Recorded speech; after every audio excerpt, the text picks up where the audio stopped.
Hello and welcome to another episode of DAWNCast. I'm Dai Lee. And I'm Kathy Ngo. And today we've got Carina Hoang joining us from Perth in Western Australia. Now, a bit of declaration. Carina and I are good friends and we've known each other for many years. Both are refugees background. Carina also is the author of Boat People, a book that she has a series of collections of Vietnamese refugee stories, and it was her first publication as well. So publishing the first book called Boat People. So welcome to DAWNCast, Carina. Welcome, Carina. Thank you. Hi, Di. Hi, Kathy. Thank you so much for joining us this afternoon. How is Western Australia going with COVID-19, first of all? And you, actually, first of all, how are you? I'm doing okay. I've gained a few good habits through this, so that's my silver lining. I've been walking every morning to my local cafe to get coffee, and today is the first day my local cafe opened for people to dine in. Oh, so right. That's good news. Yes. And did you eat that? I just keep myself busy with writings, and there's nothing else I could do. There's no filming, no jobs, no universities open. Is your writing mostly in English or also Vietnamese as well? Mostly English. English, wow. Mm-hmm. And Western Australia overall, the economy, everybody, like, is it kind of in lockdown? Like, are people travelling in there or travelling outside of Western Australia or Perth yet? Mm-hmm. No, in Perth, in Western Australia, we are now allowed to travel within our region, but there's no in and out in terms of from other states. In fact, right now, if a Western Australian resident who had been in different states and want to return, they have to apply for a permission. And if permission was granted upon arrival, they still have to go through 14 days of quarantine. Seeking permission to go back to your own state? Wow. Yes.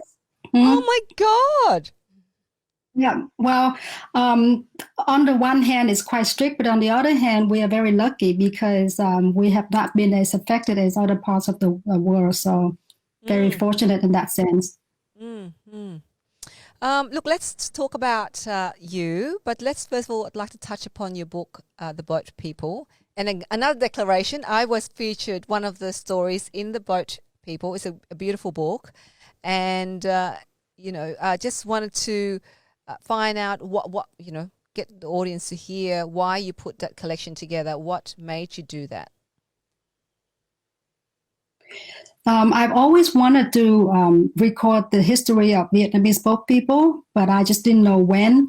But when my daughter turned 10, I think it's about time for her to start to understand her culture, her heritage. And my other nieces and nephews are in the same situation. Their parents were boat people, but they had no idea what it's about. So I started to record the story with just that generation in mind. But then once I got involved, the book became bigger and then transformed to something that I didn't even envision in the beginning. And more people offer me photos and diaries of their personal stories, and then I honor them by including everything in it. And I'm very pleased with how the book came out. It's now used in high school in Australia, but a lot of people worldwide told me that they never knew that much about the Exodus until they saw the book. So it was very useful. And I was just going to say, did you just say that it's also now in high schools as well? It has been used in high school for varieties of subjects, but it's not an official textbook per se. But I have had English teachers and history teachers and immigrant topics use the book for their students to do their assignments. And interestingly, I receive a lot of requests from students or from overseas to help them to do their assignments, and they chose my book to use it. So it's been widespread. Well, why can't you get that onto the school or on the curriculum of studies? Because I was just going to say, how can you do that? I remember when I did modern history in school, it showed a completely different narrative of Vietnam. Mm-hmm. And then I was asking my dad, like, you're telling me one thing from your stories, because my parents are also Vietnamese refugees, but I was born here. So on one hand, my family's telling me one narrative, and on the other hand, the history teachers and all the textbooks and everything was telling something else.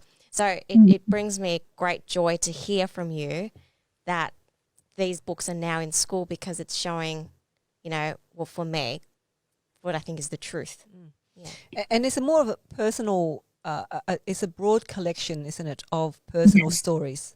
Yes, I really hope that it will become part of the curriculums for students in the school here.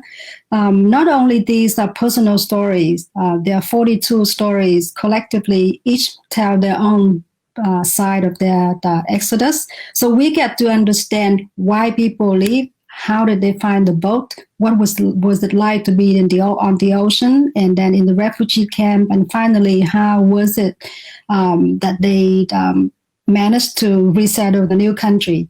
And each one is telling their voice, and the readers can then make up their mind of what really represent about the Exodus.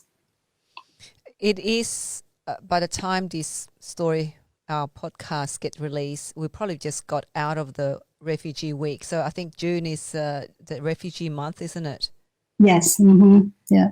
I think 20th is the World Refugee Day. Oh, there you go. So maybe we have to aim to get this released then. What did you find when you started to bring the stories together? What did you discover about the Vietnamese refugee exodus? Well, firstly, is the magnitude of the exodus. Not many people were aware that more than 1 million Vietnamese tried to get out by boat.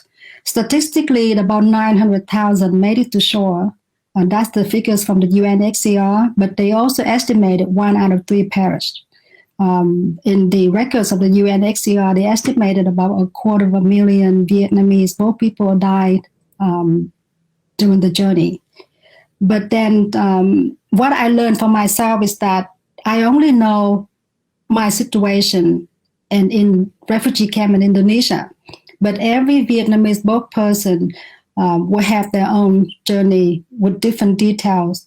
Everybody suffered differently. There's a lot of losses along the way. And the way each host countries treat the Vietnamese refugees varies. It's affected by their capacity, affected by the local policies, but also is influenced by international community as well. So it's quite complex, really. I did my PhD on the history of Vietnamese boat people in Hong Kong. First of all, it was the longest history in the Exodus because it lasted them 20 years. It started in May 1975, actually 25 years, and they did not close the camp until May 2000. And it was very, very complicated. And where did you, where was your camp, Carina? Because you also escaped and you went to Indonesia, but I remember you telling me that you were on an island, that you arrived on an island. Can you tell us about that experience? Eventually, we can call it a camp, but at first it was an uninhabited island. We were dropped there by the local authorities, and we were told to get off the boat and swim to shore, and they left. And once we got to shore, we were astounded. There was nothing there but the ocean behind us and the jungle in front of us. There's no tent, no shelter, no one else but refugees, like ourselves. And it was very, very challenging to try to survive with nothing but clothes on your back for months. A lot of people die every day when I was there initially. How old were you when you were there? I was 16. 16, okay. And I had my younger sister and younger brother with me, and they were 10 and 12. Wow, just because 16 is at that age where you're like... Sweet 16. Yeah, like you understand everything that's going on. And like even one of my uncles got married at 16 as well during that time. Yeah, so he arrived in Australia when he was 16. Married. No, I became, a parent overnight. Even though, I helped look after my sisters and brothers in Vietnam, but still I was never play a role of a mother. I never have to make decisions for all of us on my own. And all of a sudden there's just me and them. And my responsibility was to make sure the three of us were safe. But in that condition, it's more like we hope that we will live, because the risk of dying was very real. Death was there every day. Every morning I woke up feeling the hands of my sister and brother and knowing that, we have one more day. And that was our reality. So how long were you on that island for? 10 months. Wow. Okay. And did you get to see, obviously it's part of Indonesia, so did the government officials get there? How did they process you? How did they process the Vietnamese refugees on that island, as opposed to, say, the refugees who arrived in Indonesia, on the island of Indonesia itself? Yeah, the first 3 months, we did not see anyone else from outside except for us refugees, and the exception of some local villagers nearby, the fishermen or farmers who will come around and try to sell food, local vegetables and fruit for us. And those who still have money or jewelry can then exchange for food, but those who did not have any valuable left after being robbed by pirates, then we stay hungry. We're trying to find whatever we could in the jungle to eat and survive. People can catch fish.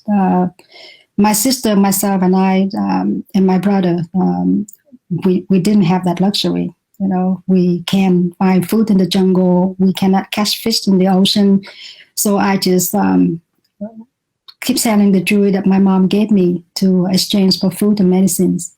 And 3 months later, the Red Cross and the UNHCR found us, along with other thousands of Vietnamese boat people stranded on these islands. And they came in and started to establish procedure for us and give us food and medicines. So that's when we start to lose less people. But by the time they found us, sadly, we had already lost nearly 200 people on that island. Wow. And that prompted me to return to the island now, so we can talk about it later. What's your perspective in terms of having compiled that book on refugees, the Vietnamese Refugees Exodus, and seeing obviously the refugees, the journey of the new refugees? What are some of the similarities that you think exist, for refugees that are fleeing war-torn countries? Yes, there are quite a few, because come down to it, whether it's the history or current or the future, in general, people do not choose to be a refugee. People do not want to leave their homeland. It doesn't matter how bad it is. They don't want to leave their loved ones, their parents or their children, unless they feel unsafe. And that's the common theme throughout my book. But from talking to other refugees worldwide then and now, that's basically the same story. No one really think that, it's challenging, but if I get over this, then I go to another country, I have better life, I have better future or career or educations. It's too priceless to risk for that. You don't risk your life to find a better life. Just put it that way. And the second thing that I found in common was that the refugees are extremely resilient. Very courageous, very strong, and we all try to survive, especially if we have children with us, that we think of them first. And then once we resettle in another country, a very significant thing that I learned from the stories of these refugees and boat people are that they work very hard, they focus on improving themselves, and they are grateful for what was given to them, and they are very eager to give back. And I'm very proud of that. I'm very happy to see that. What's your thoughts on the way Australians are treating, or more the Australian government is treating refugees now compared to your own personal experiences? Or how they treat the Vietnamese refugees? Yeah, back then, because my parents said they had a very good experience. And then just to see what's portrayed in media at the moment is completely different to their own experience. Mm-hmm. So I'm just interested in your thoughts. I was a refugee in America, so I cannot speak for the Vietnamese refugees who came to Australia. But from what I have seen and heard through friends, and I think that the Vietnamese boat people, back in the 70s and 80s were much better treated than the refugees now. We were received with compassion, with sympathy. But now I am very sad of the way the Australian government are treating asylum seekers, because it seemed like they were not considered as human, but it's more than the statistics. And it's more like what do they use to formulate a policy. And sadly, that any time when we come closer to an election, then the refugee subject became a discussion, and it's almost like a competition between two parties to see who can be tougher. But what for? I mean, the media and the government and the languages that we use to label the refugees are very purposeful in a very negative way. You know, I've never heard of illegal boat people before. When I escaped, you know, there was no such thing as legal or illegal. But now we use that term. But what very troubled me is that our policies now to the asylum seekers are different by the mode of transportation. If they come by air, they will be treated differently, but the minute they arrive by boat, they were put in a very different category, and then the policies toward them is extremely hard. You were. I was listening to the conversation just then. You know, we were refugees, and then the term asylum seekers have kind of been around now for the last few years, more in recent times than when I first arrived or when we first escaped and arrived to a country like Australia, and you're in America. Mm-hmm. So do you think the term refugees and asylum seekers have two different meanings? Because I don't hear much of people using refugees. We celebrate Refugee Week or mark them, but we talk about asylum seekers. Yeah, I think that's the label that the government gives people before they kind of get processed. So they are illegal people. Yeah, basically. But so there's illegal boat arrivals and there's asylum seekers and they're refugees. So when do you become from that when did that journey, you know, the journey from an illegal boat to an asylum seeker? Yeah, the hierarchy. Yeah. Let me give you a little bit of background. During the Vietnam Exodus, the UNHCR and the global community had automatically given all the Vietnamese boat people refugee status. And that lasted for at least 10 years. So that's why we never call ourselves Vietnamese asylum seekers. We would just automatically name Vietnamese refugees or boat people. Oh, so you're saying that the international community or the UNHCR has given us, or refugees like you and I, and Kathy's parents, the status of refugees already before we even left the country? Exactly. Yes, that was given for 10 years. Wow, okay. Yeah, it was established way back in the first Indochina conference in the UNHCR headquarters in 1979. So we were automatically given refugee status. So when we have interviews by other countries that come in to offer resettlements, we did not have to go through the screening of whether we make it to refugee status. We were refugees instantly the minute we left Vietnam. But until 1986, then the screening policy started to come out. That's new to me. Did you know that? I didn't. No, you were born here, so. But I didn't know that there was a status that was already given.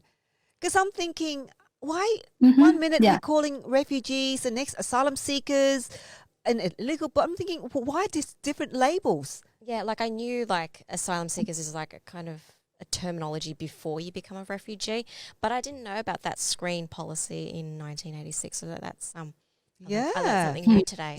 Yes, and it became mandated 1989 that each person who arrived to any neighboring country from Vietnam was not automatically considered refugee. They filed for asylum applications, and then they would go through screening process. And if they failed to meet the criteria to become refugee, then they were forced to repatriate or volunteer repatriations. But back at that time, when the situation of Vietnamese boat people became extremely complicated and dire. A lot of people committed suicide because they rather die than return. So that's another big angle of the Vietnam Exodus. Carina, just for the audience, Carina is doing a PhD on the boat people. Have you completed the PhD yet, or you still? Yeah, I finished and graduated 2 years ago. Oh, congratulations! So that's why she's talking from the perspective of understanding all of the facts and figures. But so now understand that asylum seekers, then the refugee status then obviously started to slowly diminish, or the use of it started to kind of disappear and was replaced by asylum seekers. So everybody then was under the banner of an asylum seeker or an illegal boat person and not refugee until they've been given that status by the country that settles them. Is that right? When you arrive in the country and apply for protection, you are seeking asylum. And then once you lost your application, then you still have to prove that you are the refugee in order for you to be able to apply for resettlement elsewhere. But until then, I don't like to use the word legal refugees or illegal. There's no such thing. When you leave, you leave. You know, that if you have a passport or visa to come to a country to stay legally, then you don't escape. Let's put it that way, you know. So once you come in and you apply for asylum, technically any country in the world, or especially those who are member of the UNHCR global, would not push you back to where you come from. That was dangerous. You have to be given asylum, and then they can sort out whether or not you are qualified to stay as a refugee, or you are qualified to apply for refugees resettlement somewhere else, but you don't get sent back to dangers. And that's how it should be. You were appointed a special representative of Australia for the UNHCR in 2012. What did that mean for you? What was required of you having that role? I don't know what the requirements was, but I was extremely happy and feel honored and privileged when they appointed me with that position. It means a lot to me because it's a way for me to give back. I forever grateful and indebted to the UNHCR basically for saving us. We were near death and they came and found us and eventually allow us the opportunities to apply to become refugee in America. And they do that for millions of people worldwide since the end of World War II until now. So it's such a great organization to be associated with. And if anything I could do to support them or help them, it is my honor. And I'm glad that I could be a voice for UNHCR, not only to represent someone who was a refugee and was helped by them, but also to help make other people aware of what UNHCR was about and what they are doing. Amazing. So when did you come to Australia? I came to Australia in 2007. I'm sorry, 2000. Okay. 2007. Okay. 007. Mm-hmm. Kevin 07. Yeah, around that time, was it? Yeah. So now to your sudden career kind of twist success on the small screen, and how did you transition from being an advocate for refugees and asylum seekers and doing a PhD on the subject matter to becoming an actress on the ABC drama The Heights? Yeah, that's pretty amazing. Yes. How did you do that? How did it happen? How did it happen? Yeah, it's quite rare in my case because I never thought of entering into this industry. I don't know anything about acting, but all it takes was one email. And the personality like me who's not afraid of trying anything new, this is my curiosity that gave me the opportunity. I received an email that was sent out to the whole Vietnamese community in Western Australia. And the subject said, a casting director is looking for a Vietnamese woman age, from 40 to 50 something, and to audition for a role in a TV drama series for ABC without acting experience. And I thought, oh, they don't ask for acting experience. Cool, I can apply. And so that was about 1 a.m. when I was, tidying up my thesis. And I sent an email and said, yeah, here's my age, my name, my headshot, and I'd like to audition. Then I immediately got an invite.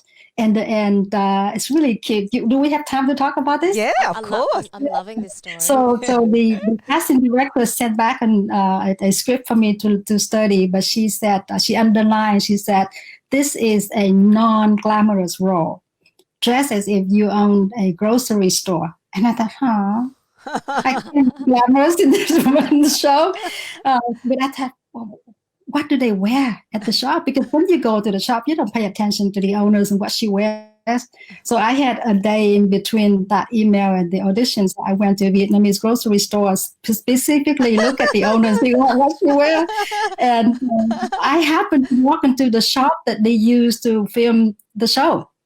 And I had no idea. I came in and the owner said, oh my God, I've been trying to get hold of you, but I don't have your phone number. But did you know they're casting for a role? And I think you'd be perfect for this role. And I just gave her a smile and said, yeah, I'm going to audition and I want to come and see what you're wearing. And we had good luck. And then I came in on audition and I kept getting call back. And that's how it started. It's amazing. And I had at that time didn't know how big the role was, how big the show was. Ended up with 60 episodes now, and it's one of the main ensembles. So we are very proud. Yes, I love that story. Just about giving it a shot. Yeah, no acting experience. Yeah, Mm. love it. Iris, and the character Iris. But Iris is such I mean, if I was a migrant, I wouldn't give my name an Iris. Iris name. How did they come up with the name Iris? I'll name myself Jenny or something. Yeah. Jenny. Jenny or Kathy. Or Kathy. Kathy. Yeah, both mine, the name Iris and Sully, her son, are quite unusual for Vietnamese. Yeah, that's who live right. overseas. Name. Yeah. I never asked, but I was always wonder why. I hardly Iris? have any friend whose name Iris to begin with, not Yeah. just Vietnamese. Yeah. Yeah, exactly. Mhm. And what was that like to get your first act? So when did you receive the call that you were successful in being for the role?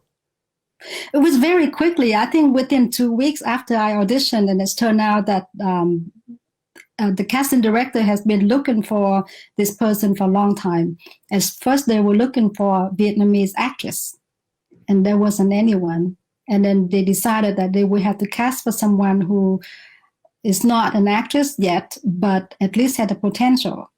And apparently they have auditioned something like nearly 60 people. And then when I came in and they saw the potential and they gave me the opportunity. And when I took it, I did not have this background information. So I was very naively and ignorantly thinking that if they think I can do it, then so be it. They would teach me what to do. They tell me what to do. They tell me if I'm right or wrong. No worries. But then I learned that that's not the case. The directors and the producers pretty much give you free to perform, and then they can help you from there. So you have to decide in your mind of how you will portray this character. And so it's very difficult for me at first when people said, "Oh, Iris is so funny. I love her." And I thought, God, she's so grumpy. How do you see funny in her, But, yeah. Do you think you I do did more not like acting? her. She's too mean. Do you think you'll do some more acting? I would love to. Yeah. Definitely would. Yes. Mm-hmm. Actually, I was in a short film right after we finished The Heights. That film hasn't come out yet, but it will. It's quite close to the character of Iris in a way, but still, there's another experience for me. What was the character like? Did you feel that the character that they wrote for Iris, was that a typical Vietnamese character? Did you tell them, oh look, that's not how a Vietnamese shop owner is. Did you give them some advice on a cultural advice on that character for the show's producers and directors that help them improve that person's character as well?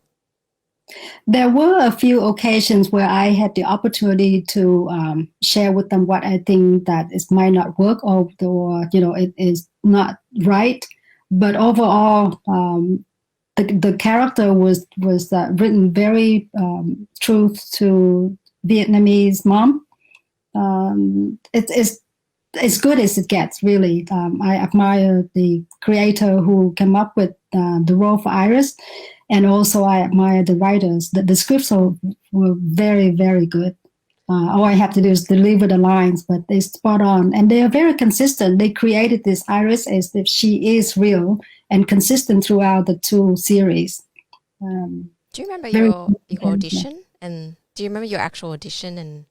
And did you have to reenact a grocery scene? Or when I first came in, just introduce myself, and then there was one person who would read a line so I can reply and a response, and the casting director said, how about if you pretend that you've been waiting for your son to come back to the shop so you can get ready to go out, and he was an hour and a half late. How would you respond to that? And I immediately dig into the moments where I got mad at my daughter. So, boy, the person beautifully. I mean, just classic of how I would yell at my daughter when she was like that. And so that worked. Would that be a lot of death threats? What was a difficult Vietnamese mother like? Like, I remember my mum would be like, "Mày muốn chết không?" Yeah, that means, do you want to die? Do you want to die? Yes, yeah, exactly.